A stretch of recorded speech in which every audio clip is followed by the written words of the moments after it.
On the third part of Luke chapter 7, verses 36 to 50. When one of the Pharisees invited Jesus to have dinner with him, some Pharisees were interested in the gospel. God calls people from all walks of life, all races, everything. As it says other places, even the Jews who went to the Gentiles, he blinded them, but even then he calls a little bit.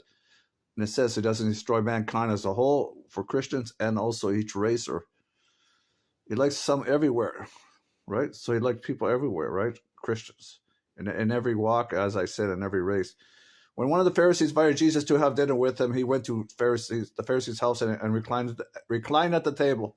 A woman that lived in that town, who lived a sinful life, probably a prostitute, learned that Jesus was eating at the Pharisee's house, so she came with an alabaster jar of perfume. As she stood behind him at his feet weeping, she began to wet his feet with her tears. Then she wiped them with her hair, kissed them, and poured perfume on them, the feet. When the Pharisee who had invited him saw this, he said to himself, if this man were a prophet, he would know who is touching him, probably a prostitute, at least a sinner, and what kind of woman she is. Well, there you go. That she is a sinner. And the other account in Matthew, it says that the disciples said, hey, this could have been used and sold for the poor or whatever. And Jesus said in that one, she's preparing for my burial, so it's of God. Jesus answered him, Simon, the Pharisee, I have something to tell you. Need to go here.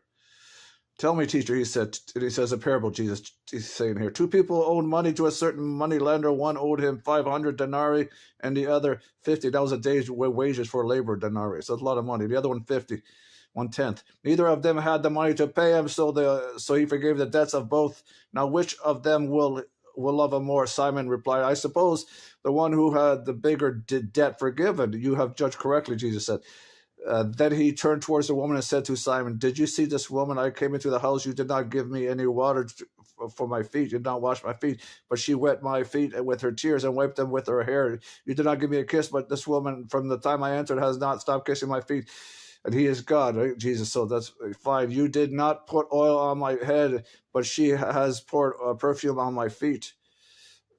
Therefore, I tell you, her many sins have been forgiven, as her great love has shown. But whoever has been forgiven little loves less. Forgiven little loves less. Then Jesus said to her, your sins are forgiven. And the other guests began to say among themselves, who is this who even forgives sins? Jesus said to the woman, your faith has saved you. Go in peace. So there's the account of the woman with the alabaster jar washing Jesus' feet.